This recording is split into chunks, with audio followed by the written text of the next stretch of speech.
Buenas tardes a todos. Bueno, aquí estamos una vez más para adorar a nuestro Dios y vamos a hablar algo en torno de su palabra. Estaba pensando estos días, al amanecer tomamos nuestro desayuno y siempre estamos orando uns por los otros, por nuestras familias, por nuestros problemas, por nuestras... Claro, cada uno de nosotros tenemos nuestros motivos para orar. Y me veio a palavra do Senhor em Mateus 26, 41, que nos diz: vigiai e orai, para que não entreis em tentação. O espírito, na verdade, está pronto, mas a carne é fraca. E me chamava bastante a atenção porque ele amava falar de carne, e nossa carne a gente tem que matar a cada dia e viver o Espírito Santo de Deus cada dia em nossa vida. Significa que o Espírito, apesar de estar cercando e ser mais acessível para purificarmos, preferimos a carne, porque todo é débil, é do ser humano. O mais débil de nós é a carne. Se deixamos que a carne haga um maior volume em nosso ser, em nossa vida, nos afastamos de Deus. E isso, claro, Deus não se agrada disso. Ele quer que nós nos acercamos cada vez a Ele. E temos que alimentar nosso espírito, alimentar as coisas espirituais. E o que estamos fazendo aqui hoje? Vamos nos alimentar do Espírito Santo de Deus, vamos alimentar das coisas que temos para essa tarde, a predicação, as canções, as orações, e tudo que esse entorno que vamos viver aqui nessa hora é para alimentar o nosso espírito, porque a carne se mortifica cada vez mais. Oramos?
Vamos a empezar a compartir. Vamos a ver. Nos vamos de boda. ¿Vale? Vamos a dejar a un lado las preocupaciones y ahora nos vamos de boda. Ya más o menos sabéis a dónde vamos a ir. A las bodas de Caná.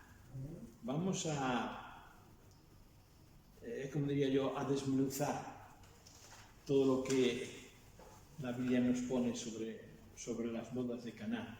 Y hay mucha enseñanza. Cada vez que nos paramos a meditar en la Biblia, encontramos cosas y revelación. Bueno, leamos el texto, que no lo ponen ahí ya, ¿no? Sí, el texto es de Juan, capítulo 2, del 1 al 11.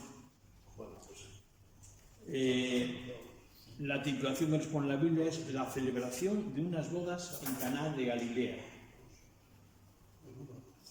Bien, dice la palabra, versículo 1. Al tercer día se hicieron unas bodas en Caná de Galilea y estaba allí la madre de Jesús. Y fueron también invitados a las bodas Jesús y sus discípulos. Y faltando el vino, la madre de Jesús le dijo, no tienen vino. Jesús le dijo, ¿qué tienes conmigo, mujer? Aún no ha venido mi hora. Su madre dijo a los que le servían, haced todo lo que él os dijere. Y estaban allí 6 tinajas de piedra para agua, conforme el rito de purificación de los judíos, y en cada una de las cuales cabían 2 o 3 cántaros. Jesús les dijo, llenad estas tinajas de agua, y las llenaron hasta arriba. Entonces les dijo, sacad ahora y llevadlo al maestresala.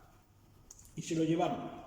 Cuando el maestresala probó el agua hecha vino, sin saber él de dónde era, aunque los sirvientes que habían sacado el agua, llamó al esposo y le dijo, todo hombre sirve primero el buen vino y cuando ya han bebido mucho entonces el inferior. Mas tú has reservado el buen vino hasta ahora. Este principio de señales hizo Jesús en Caná de Galilea y manifestó su gloria y sus discípulos creyeron en él. Bueno, parece un texto muy largo, ¿no? Pero vamos a ir mirando. Lo primero, vamos a ver unos antecedentes donde se mueve todo este relato. Dice que se hicieron unas bodas en Caná de Galilea. Caná, yo por lo que estuve leyendo de esta población, me gusta investigar todo, no se viene a saber dónde estaba exactamente. Ni la antigua, no tiene nada que ver, o sea, no lo saben. No se ponen de acuerdo los eruditos, así que podemos decir que era una población como a unos 6 o unos 12 kilómetros, Marín Pontevedra o un poco más quizá, ¿no?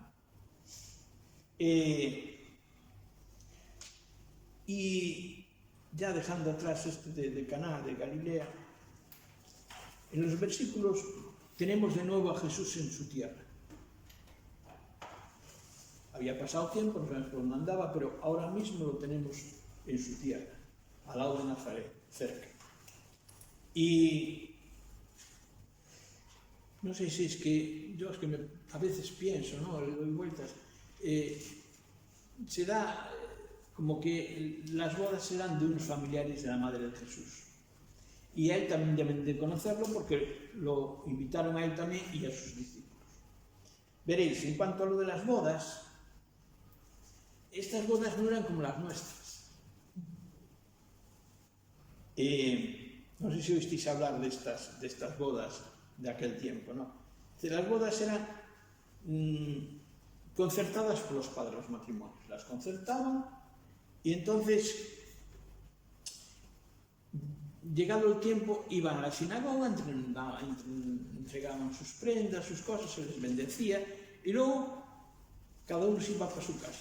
Cosa extraña, yo cuando leí esto me parecía extraña. Si ya están casados. Esta era la situación que tenía, por ejemplo, María, la madre de Jesús, con José. Estaban ya casados, pero parece ser que no estaban ya juntos en casa todavía. Bueno, pasado un tiempo que dice aquí que por lo general solía ser como de unos 2 meses, pues entonces el novio se iba con sus amigos, dice que por la noche preferentemente, y con unas antorchas hacían una procesión, y se iban hasta la casa de ella.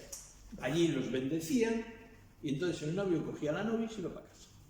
Y al llegar a casa, hacían un banquete.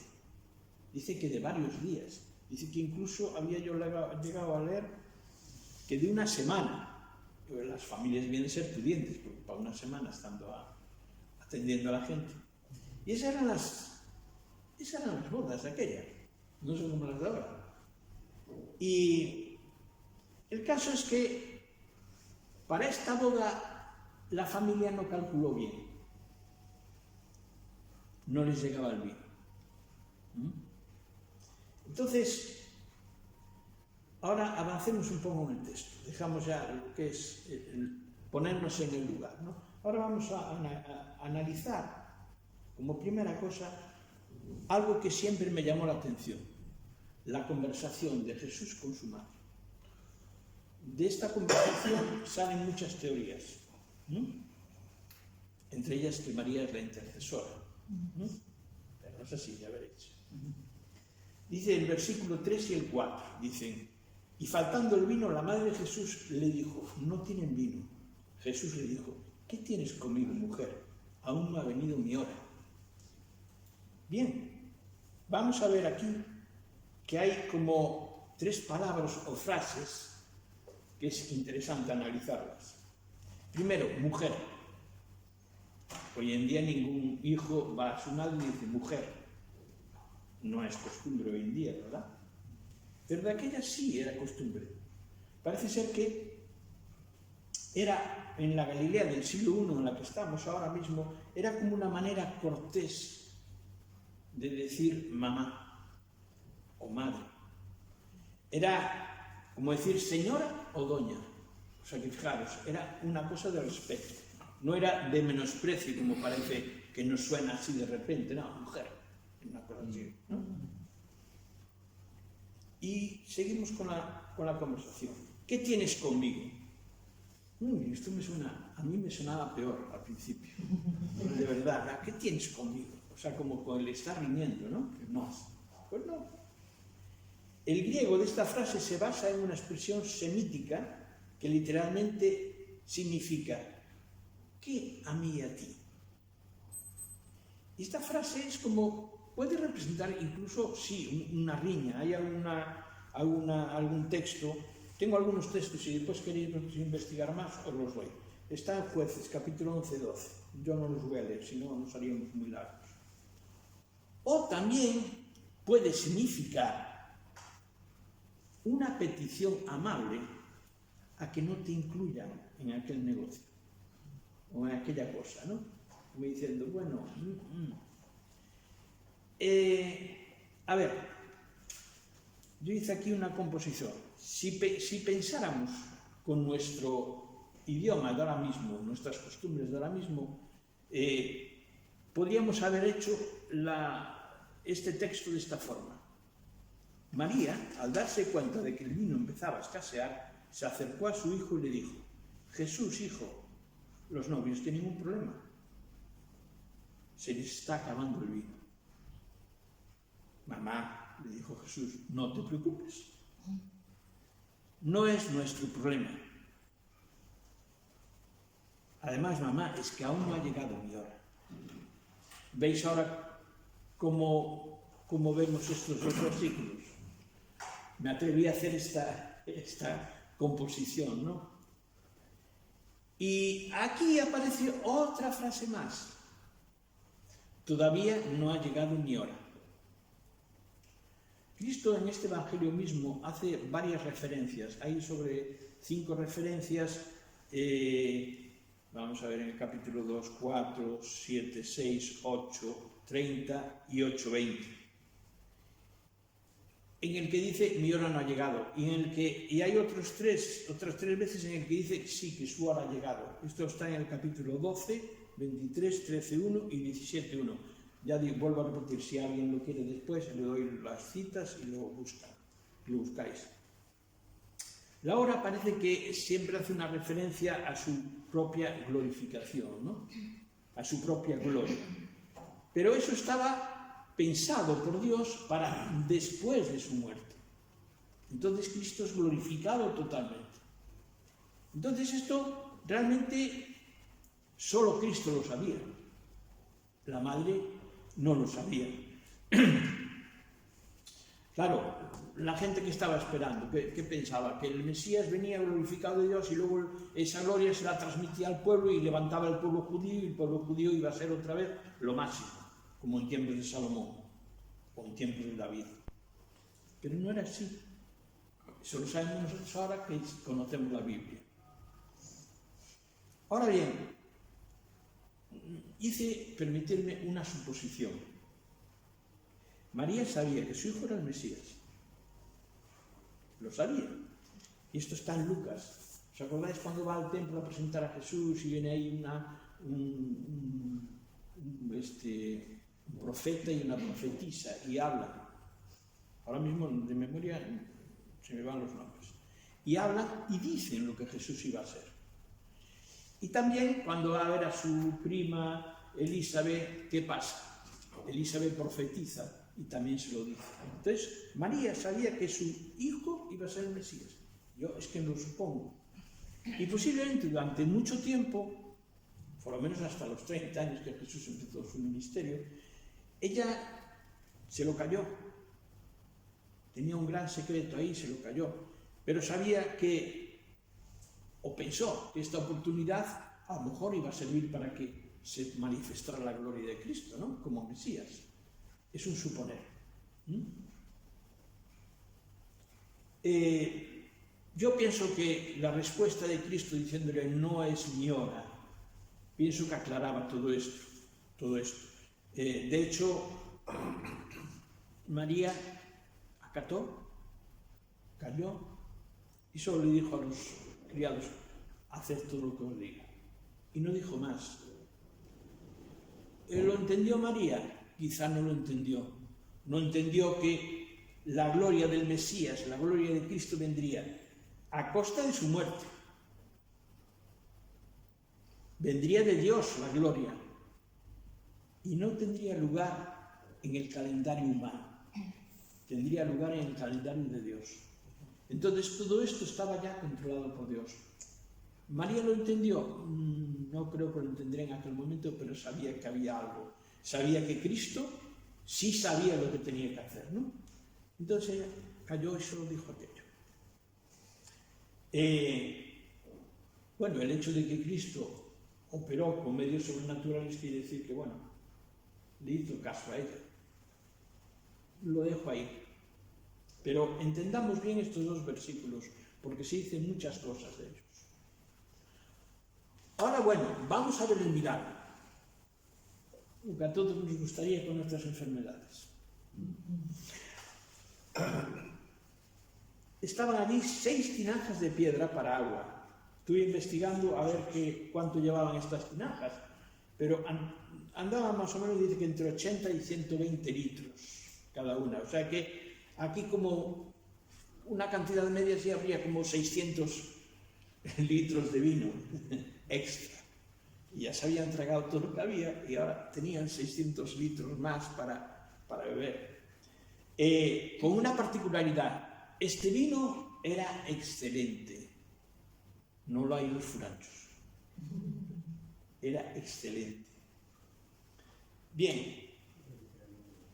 Veamos el milagro.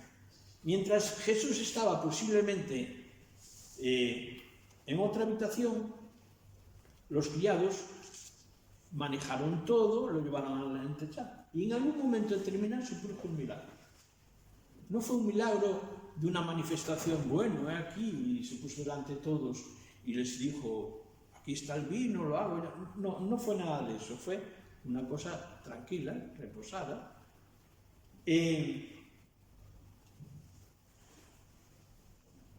Veréis, lo tengo apuntado aquí, Jesucristo muestra una acción de bondad hecha por amor a sus amigos. No hizo este milagro por un mero espectáculo, porque talmente parece que los únicos que se enteraron o que lo supieron fueron los criados, la madre y los discípulos. Fueron los que se enteraron del milagro, porque aquí no dice que nadie más se enterara. Se enteraron al final de que había buen vino. El encargado del banquete, el maestresala, yo creo, no sé cómo se traduciría hoy en día, el mayordomo, el jefe de mayordomos o de criados, ese fue el que se enteró, ¿no? El vino bueno, y fue a felicitar al que se casaba, al novio. Pero bueno, bien, hasta aquí, bien, ¿no? Pero ahora vamos a ver 4 cosas o 4 consecuencias que se derivan de este milagro. La primera, el milagro mostró el poder creador de Jesucristo. Este es Jesucristo del que habla el primer capítulo de Juan. Sin él nada fue hecho. Él fue el que hizo todo. Lo creó.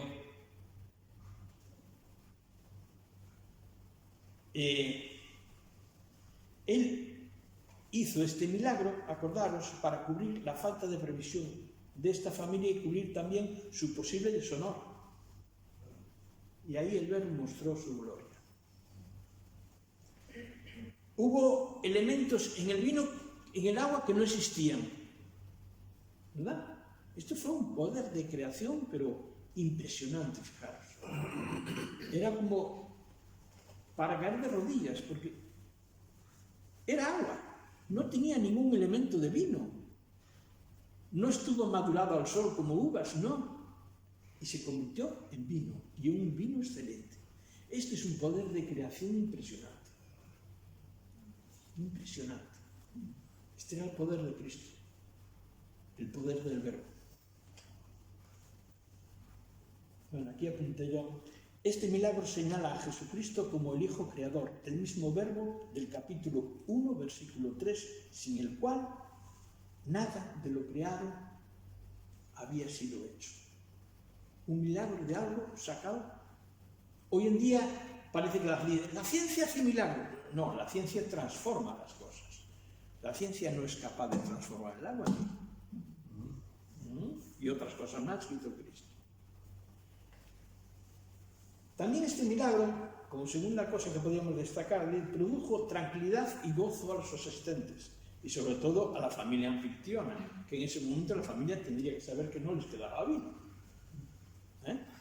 La alegría para los que lo bebieron, claro. Así que veréis, aquí tengo algunas notas. Normalmente, y salvo contadas excepciones, los milagros de Cristo restauraban la salud de los seres humanos en lo físico, en lo visible, en lo externo. Pero el ser humano, nosotros necesitamos ver, oír, andar, estamos en este mundo. Mientras estemos aquí, necesitamos.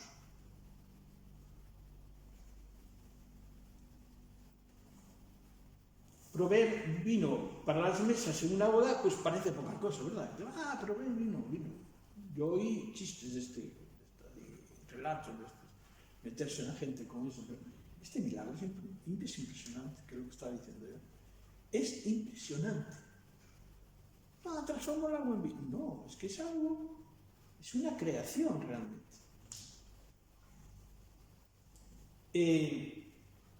Esta señal, tal como fue hecha, casi podíamos, a mí me vino a la mente, pero bueno, no lo desarrollé más, pero cuando el diablo le dice al Señor, échate de aquí tal, y caes con una gloria, ¿verdad? Y delante de todos y te aclamarán. Le está diciendo, búscate la gloria. Y la gloria, me aclama, me caigo allí del pináculo y voy bajando, y la gente, maravilla, ¿no? Y él no estaba buscando maravilla en ese momento, él estaba buscando ayudar a unas personas y estaba buscando algo más. Lo vemos ahora. En fin, del milagro de Caná pocas gentes se enteraron, no fue como decía el diablo, pero fue hecho un gran milagro.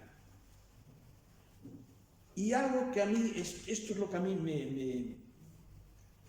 me gusta transmitir, lo que hay aquí ahora.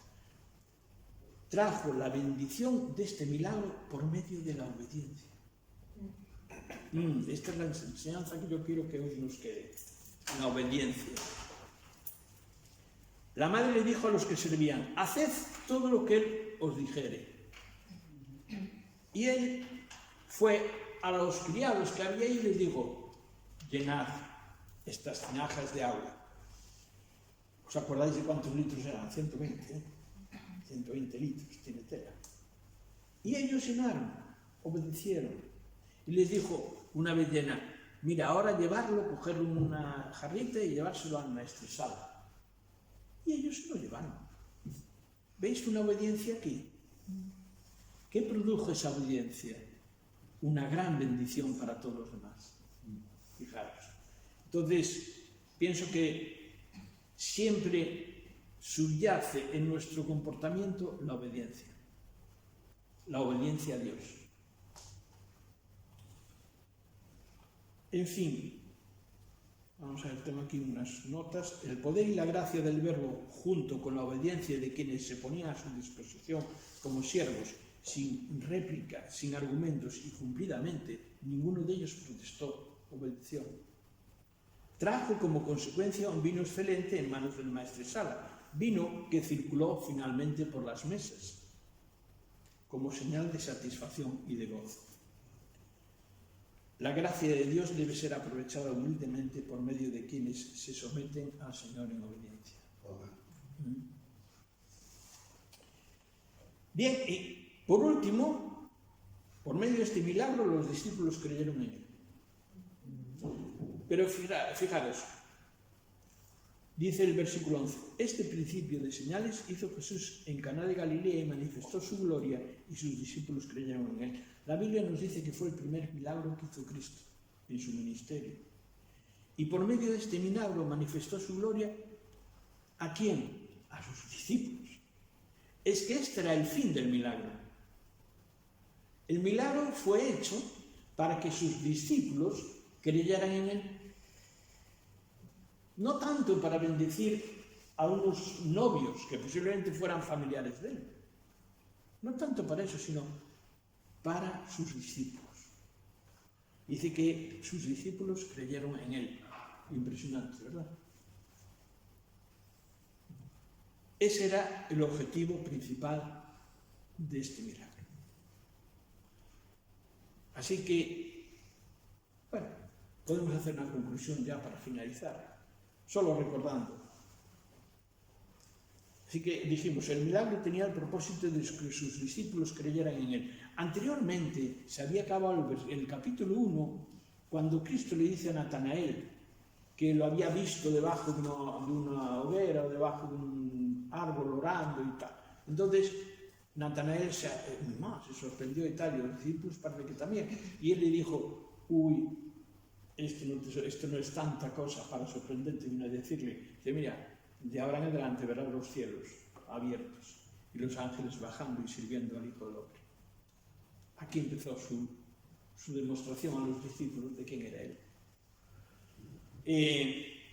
Acordaos de que la glorificación del Mesías fue con su muerte. Ahí fue donde Cristo fue realmente glorificado. Y por tanto nosotros con él, los que creímos en su obra en la cruz, también, pero por él. Eso es algo que no podemos olvidar. La gloria vendría de Dios, no del pueblo. La gloria se le iba a dar Dios a él. La gloria del pueblo, poca cosa es. Y tendría lugar, esta gloria tuvo lugar ya, no tendría, tuvo lugar con el calendario del Padre, con la fecha que el Padre había determinado. Estaba todo determinado. Así como el fin del mundo también está determinado por el Padre. Y bueno, el milagro que trajo las consecuencias de que mostró el poder creador de Cristo, produjo gozo en las personas presentes, trajo bendición por medio de la obediencia, y los discípulos creyeron en él. Y bueno, esto es lo que os traigo yo de este milagro, ¿no? De esta boda. Espero que haya servido para cada uno de nosotros. Y sobre todo, no olvidemos la obediencia a Dios.